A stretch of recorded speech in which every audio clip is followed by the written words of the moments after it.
नमस्कार साथियों, मैं मोरदेव सिंह आमजन की आवाज से आज आपके सामने हैं डॉक्टर चंद्र प्रकाश दीक्षित जी। अभी पूरी दुनिया में एक बहस छिड़ी हुई है, आयुर्वेद अच्छा या एलोपैथी अच्छा।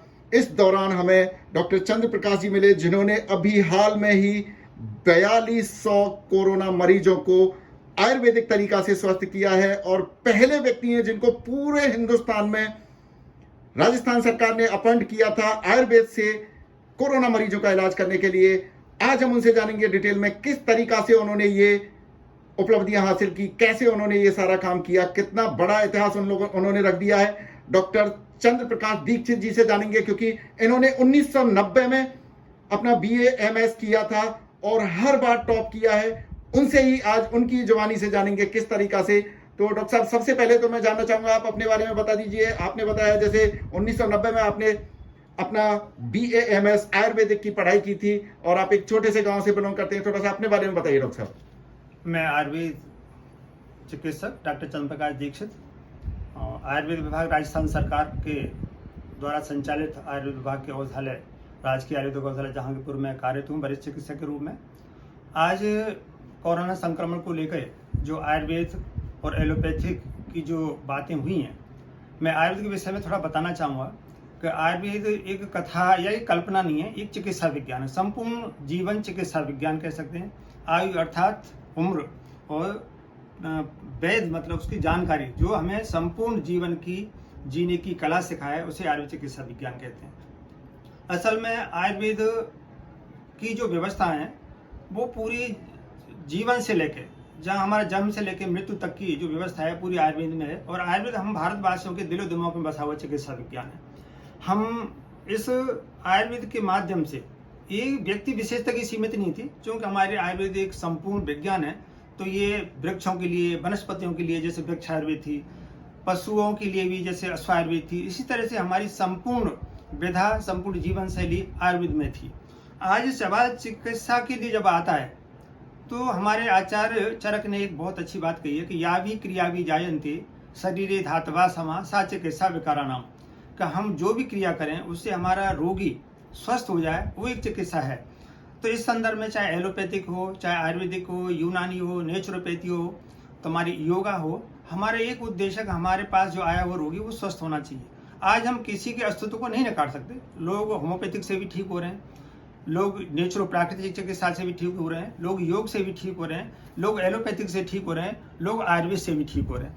आयुर्वेद चूँकि हमारी जीवन शैली से हुई जुड़ी विज्ञान है, तो आज हम आयुर्वेद के माध्यम से जो एक स्वस्थ हम और खुशहाल कैसे रह सकते हैं वो तो हमें सिखाता ही है, लेकिन ये एक सुखायु की तरफ भी ले जाता है। सुखायु समझते हैं कि जो हमें शरीर के सुखों के साथ साथ हमारे एक केवल भौतिक संसाधन से जुड़ता है, उसके अलावा आयुर्वेद हमें हितायु की तरफ भी ले जाता है। जो हमें क्या चाहिए इसका जो संपूर्ण ज्ञान है वो आयुर्वेद से मिलता है। जी डॉक्टर साहब, मैं आपसे कुछ चीजें जानना चाहूंगा। जैसे अभी आपने बताया, सबसे पहले मैं जानना चाहूंगा, क्या ये बात सत्य है कि आपने 4200 मरीजों को आयुर्वेदिक के कार्डों से स्वस्थ किया है? हाँ, हमने जो भरतपुर में एक कार्ड को लेकर की जो व्यवस्थाएं मैनेज की, कि हमें एक जिम्मेदारी सौंपी गई थी कि क्वारंटाइन जो सेंटर पे जो संभावित संक्रमित हैं उन लोगों के लिए हम कुछ करें। हमें मालूम था, मेरा अनुभव रहा था कि 94 में सूरत में प्लेग फैली थी, तब मुझे बहुत अच्छा काम करने का मौका मिला था। उससे हमें बर्ड फ्लू पे काम किया, स्वाइन फ्लू पे काम किया, चिकनगुनिया पे काम किया, डेंगू पे काम किया। उस अनुभव को हमने इस कोरोना काल से जोड़ा। तो हमने जो एक कमेटी बनाकर एक कोरोना संक्रमण के लिए जो प्रभावकारी औषधि के रूप में हमने काढ़े में जो वनस्पतियां काम में ली, उन वनस्पतियों में सबसे antibiotic medicine, antiviral medicine, anti fungal medicine, anti malaria treatment, antipyretic, इन गुण धर्मों की औषधियों का हम एक सम्मिश्रण तैयार किया। हमने उसको एक काढ़े के रूप में नहीं, हमने एक औषधि के रूप में काम किया। और जब हमारी इस औषधि कल्पना से लोग ठीक होने लगे तो जिला प्रशासन के निर्देशन में जिला भरत के मुख्य चिकित्सा एवं स्वास्थ्य अधिकारी ने ऑर्डर दे करके हमें कोरोना पॉजिटिव जो यहाँ RVM हॉस्पिटल वार्ड में भर्ती थे उन लोगों पर हमें चिकित्सा करने का अवसर दिया। वहाँ हमारी सफलताएं मिली। तो यहाँ एक महिला पॉलिटेक्निक कॉलेज में जो कोरोना संक्रमित रोगियों को एडमिट किया जा रहा था, वहाँ टोटल हमारे आयुर्वेद छोड़ दिया गया। और हम लोगों ने 5वें महीना की 8 तारीख को जो हमें परमिटेड किया था, उससे लेकर के और जनवरी तक 4200 से अधिक लोगों को हमने टोटल आयुर्वेदिक की चिकित्सा व्यवस्था से संक्रमण मुक्त करके घर के लिए डिस्चार्ज किया। बहुत बड़ी बात आपने, एक बहुत बड़ी बात बताई। एलोपैथी डॉक्टर ने, हॉस्पिटल ने सबसे पहले तो आपको परमिशन दी डॉक्टर साहब, एक दूसरी चीज अभी यहाँ पे एक वो प्रश्न भी आ रहा है कि आप पहले व्यक्ति हैं पूरे हिंदुस्तान में, आप पहले आयुर्वेदिक डॉक्टर हैं जिसको ऑथराइज किया गया था कोरोना के मरीजों को आयुर्वेदिक तरीका से सही करने के लिए। क्या ये बात सत्य है? बिल्कुल। देखिए, उस समय पे पूरा हिंदुस्तान में एक बहस चल रही थी कि आयुर्वेद को कोरोना संक्रमितों के लिए परमिटेड किया जाए कि नहीं किया जाए, लेकिन मेरी सेवाओं को देखते हुए, मेरे जो चिकित्सकीय परिणाम यहाँ मिल रहे थे कोरोना संक्रमितों पे, संभावितों पे, तो जिला प्रशासन को लगा कि क्यों नहीं इस आयुर्वेद चिकित्सक डॉक्टर चंद्रप्रकाश दीक्षित की सेवाओं का लाभ इन लोगों को दिया जाए। तो उन्होंने बाकायदा मुझे परमिशन दिया। हमें तारीख 8/5/2020 में लेटर निकाल करके माननीय मुख्य चिकित्सा स्वास्थ्य अधिकारी ने दिया कि आप कोरोना संक्रमित में जाकर के लोगों की सेवा करें, और मेरे पास पूरा रिकॉर्ड है। बाकायदा एक पहले से स्टडी की थी, फॉर्म लेते थे हम बाकायदा, और पूरी टीम बना करके हमने काम किया, और हमारे परिणाम को देख करके हमें कई बार कलेक्टर साहब ने, जिला प्रशासन द्वारा हमें सम्मानित भी किया गया इस तरफ। और मैं समझता हूँ हम काफ़ी लोगों को इस रोग से मुक्त करने में हमें सफलता मिली। डॉक्टर साहब, अभी एक बहस छिड़ी हुई है आयुर्वेदिक और एलोपैथी में कौन बड़ा है, क्या इस बहस की जरूरत थी? मैं समझता हूँ कि संपूर्ण चिकित्सा पद्धति कोई नहीं है।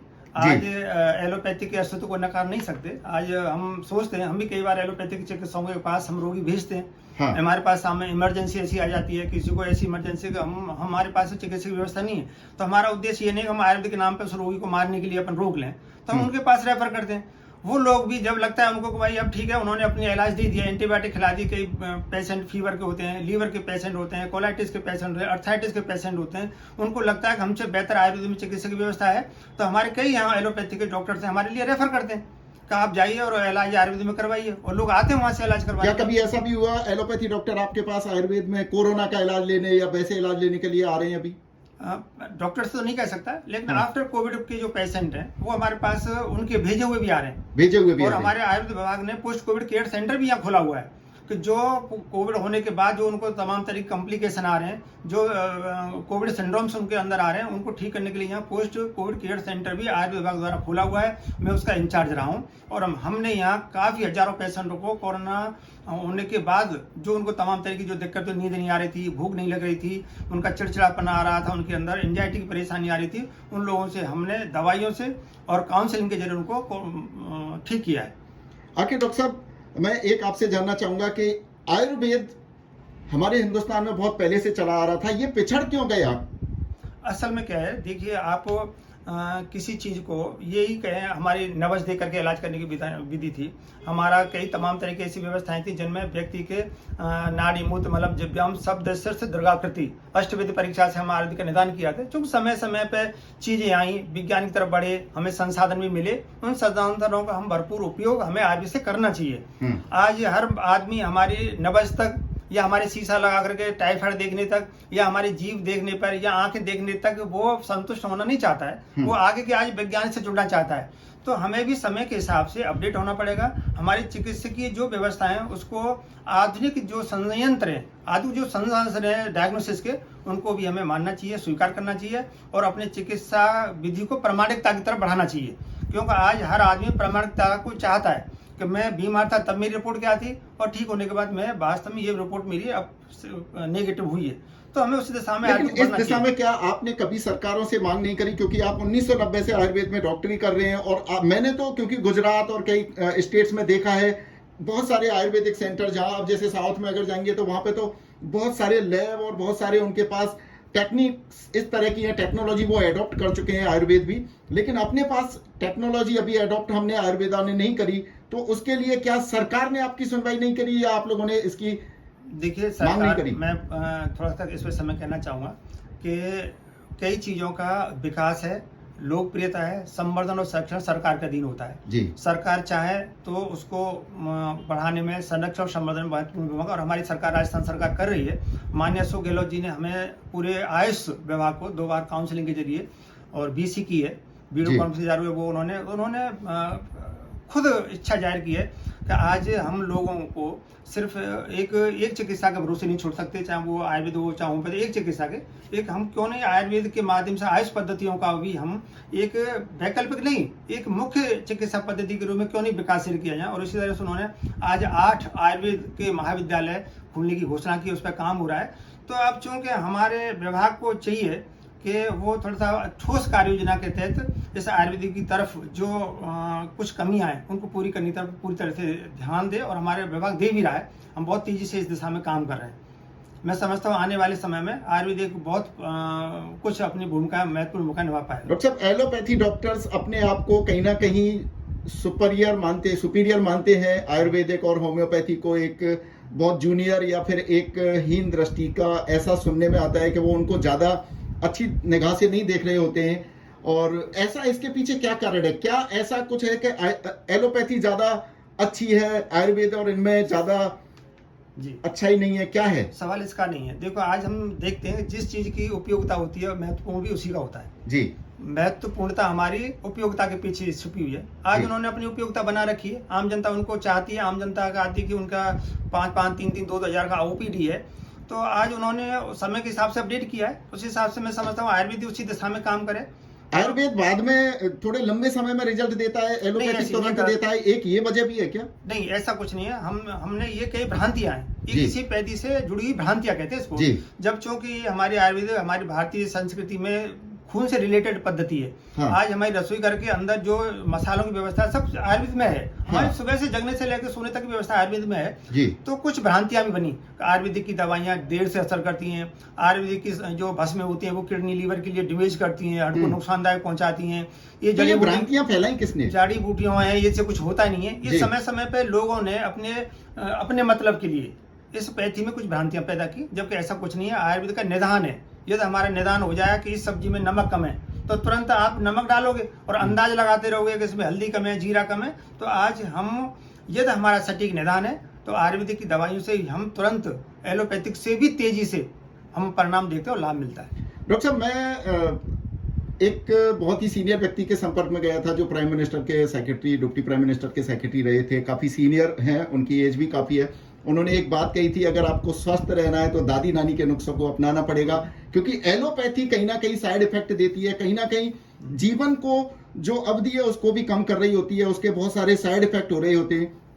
इसके बारे में आप क्या कहेंगे? ये भी महत्वपूर्ण बात है। वो लोग अपनी गलती को खुद स्वयं डॉक्टर्स वो स्वीकार करते हैं कि हमारी दवाइयों से साइड इफेक्ट होते हैं। क्योंकि हर दवाई पे एक ये लिखा है, कॉन्ट्राइंडिकेशन लिखे रहते हैं कि ये हमारे इस औषधि के दुष्परिणाम है। जी। हमारे आयुर्वेद की बता दें आपको, एक बहुत लंबी एक व्यवस्था है इसके लिए। हमने इसके लिए अभियान भी चलाया था कि हमारी छोटी छोटी जो रोग के जो डेली के रोग हैं उनको हमारी जो मिनी औषधालय का नाम दिया हमने, रसोई घर के सामान से चिकित्सा के सरल घरेलू उपाय, मैंने तो एक अभियान चला रखा है जी। बहुत बड़ा डिस्ट्रिक्ट में। उसके लिए मुझे जिला प्रशासन ने सम्मानित भी किया है जी। कि हम जो रसोई घर है उसकी जो उसमें मसालों की जो व्यवस्था, हींग, जीरा, धनिया, सौंफ, अजवाइन, वो हजारों रोगों पर काम करती हैं। और उनको यदि हम तो अभियान तो महिलाओं को प्रशिक्षित करते हैं कि आपको रात के 2 बजे पेट में दर्द हो गया है तो उसको कैसे ठीक कर सकते हैं, आपको उल्टी हो गई तो कैसे ठीक कर सकते हैं। तो एक जो हमारे माननीय मुख्यमंत्री का एक रहा है कि पहला सुख निरोगी काया, इस अभियान के माध्यम से वो इस तरफ ध्यान दे रहे हैं कि लोगों को किस तरह से अच्छे स्वास्थ्य के प्रति, खुशहाली के प्रति किस तरह से उनको जागरूक किया जाए, किस तरह से उनके खान पीन में, कैसे उनकी जीवन शैली में, किस तरह से योग को, रसोई को, उनके उपयोग में की जाने वाली चीज़ों को किस तरह से जोड़ा जा सके और उनको जागरूक किया जा सके। इस तरफ हमारा आयुर्वेद विभाग भी निरंतर इस तरफ ध्यान दे रहा है कि लोगों को आयुर्वेद के प्रति, जीवन शैली के प्रति, खान पान के प्रति किस तरह से जागरूक किया जाए। एक दूसरा प्रश्न मैं ये भी जानना चाहूंगा, एलोपैथी के जो ज्यादातर डॉक्टर्स होते हैं या जिनके वो उनके अंदर एक बात करने का जो तरीका होता है बड़ा जोशीला होता है, कहीं ना कहीं उसमें उनका एक घमंड दिख रहा होता है, ऐसा आयुर्वेद में नहीं दिखता। क्या इसके पीछे उनके पास अनाप शनाप धन दौलत है, वो है, या कोई और कारण है? नहीं, ये कोई कारण नहीं है। मैं निवेदन करना चाहूंगा, कॉन्फिडेंस है। देखिए, कॉन्फिडेंस आपको, लेकिन आयुर्वेद में इतना पैसा नहीं है जितना एलोपैथी में, इस पर आप क्या कहेंगे? हाँ, तो वो ये उपयोगिता है। आज उन्होंने अपनी उपयोगिता बना रखी है और लेकिन उसकी दवाई महंगी है। हाँ, महंगी, इलाज महंगा है। लेकिन जब मेरा ये प्रश्न है, जब हिंदुस्तान में नेचुरल चीजों से कोरोना को साइड में कर देते हैं, कोरोना पे भी आपने 4200 मरीजों को सही किया, आपके लिए एलोपैथी डॉक्टर्स ने और चिकित्सालय ने, यहाँ के जो चिकित्सक हैं उन्होंने आपके ऊपर जिम्मेदारी छोड़ी कि आप इनको सिर्फ आयुर्वेद से सही करेंगे, आपने वहां किया। लेकिन ओवरऑल जब हम किसी भी दवाई, किसी भी बीमारी पर जब काम कर रहे हैं तो उसमें एक ऐसी चीज दी जा रही है जिसका कोई साइड इफेक्ट नहीं है और वो सस्ती चीज है, तो क्यों उसको प्राथमिकता नहीं मिल रही है? क्या सरकार उसमें गंभीर नहीं है, केंद्र सरकार या फिर अब तक की जो सरकार है उन्होंने अब तक इस पर ध्यान क्यों नहीं दिया? क्योंकि ये जो कोरोना है, कोरोना वायरस के कोरोना से बात नहीं है हाँ। डॉक्टर साहब, हम सब पे बात कर रहे हैं। अब तक इतनी अच्छी चीज को क्यों नकारा जा रहा है? क्यों आज आप इतने योग्य व्यक्ति हैं? आप 1990 में आपने BA MS किया, आयुर्वेद में डॉक्टर किया, आपने 5 बार लगातार जब स्टडीज कर रहे थे तो टॉप किया। उसके बाद आज आपको जिला मुख्यालय पर ना बैठा करके एक छोटे से गांव में भेजा हुआ है। हाँ। तो इन चीजों के जवाब कैसे हैं, क्या हैं? देखिए दोनों चीजों के नंबर भाई। हाँ, मैं तो कोरोना वायरस को लेकर गया आयुर्वेद विभाग को या इस तरह से क्यों नहीं अधिकृत किया गया, जबकि हमारे पास औषधियाँ थी जी। अब चूंकि ये वैश्विक महामारी है, हाँ। और वैश्विक महामारी में आप एक व्यक्ति विशेष से कोई भी आप किसी तरह की कानून नहीं बना सकते। हाँ। WHO का इसका पूरा अधिकार है जी। तो उस हिसाब से जो वहाँ से परमिटेड सरकारें कर रही हैं, जो केंद्र सरकार है, राज्य सरकार के जो हाँ। शक्तियाँ दी हैं, उस पर अब थोड़ा सा लचीलापन आया है और उस हिसाब से हमारे कई आयुर्वेदिक के कॉलेजों को भी अधिकृत किया गया है, कोई संस्थानों को भी चिकित्सा के लिए हमारे आयुर्वेद विभाग को भी इस तरह से परमिटेड किया है। अब उस पर जी। काम हो रहा है। लेकिन WHO ने तो आयुर्वेद पर काम किया ही नहीं, फिर आयुर्वेद अकेला अधिकार WHO को क्यों दे दिया कि सिर्फ उसके डिसीजन मानने पड़ेंगे, जब हिंदुस्तान में ऑलोपैथी इतनी अच्छी सक्रिय है जिससे कोई साइड इफेक्ट भी नहीं है, तो सरकार को ये बात क्यों ध्यान में नहीं आई? हाँ, ये एक थोड़ा सा अकेली WHO पे तो नहीं छोड़ा जा सकता। WHO में तो जो सबसे पावरफुल कंट्री है वो ये चाहते हैं कि हमारी दवाई हावी रहे। हाँ बिल्कुल है, और इस मैं समझता हूँ इसका जवाब जो है बहुत पेचीदा भरा कानून भरा हुआ इसका जवाब है। कानून भरा नहीं, आप अपने एज ए आयुर्वेदिक डॉक्टर जवाब दीजिए। मैं बस समझता हूँ कि अच्छे स्वास्थ्य के लिए हमें सभी पैथियों पे जो है विचार करना चाहिए, उनको बढ़ावा देना चाहिए, और जो चीज़ है जिनको हम स्वीकार कर सकते हैं कि आयुर्वेद है, उसकी खुद की अपनी विशेषताएं। आज पूरा विश्व का ध्यान आयुर्वेद की तरफ जा रहा है, बहुत तेजी से जा रहा है जी। आज मैं बता दूं आपको, मैं एक संस्था से जुड़ा हुआ, 118 देश मतलब उस संस्था से रिलेटेड है। वो लोग आयुर्वेद की बातों पे, आयुर्वेद की औषधियों पे विचार करते हैं, हमसे परामर्श लेते हैं, और हमारी औषधि बताई हुओं पे वो ठीक हो रहे हैं, अच्छा महसूस कर रहे हैं। तो मैं समझता हूँ कि आयुर्वेद के प्रति सरकार का या WHO का सबका ध्यान जाना चाहिए, और इस पर बहुत अच्छा काम होना चाहिए। क्योंकि आज प्रामाणिकता मांगते हैं तो उसके लिए रिसर्च के लिए हमें पैसा देना चाहिए। WHO उस चीज को प्रायोरिटी पे लाना चाह रहा है जिसके साइड इफेक्ट हैं, और उस चीज को पीछे कर रहा है जिसके कोई साइड इफेक्ट नहीं है, जिससे जीवन में कोई खतरा होने की संभावना ही नहीं है।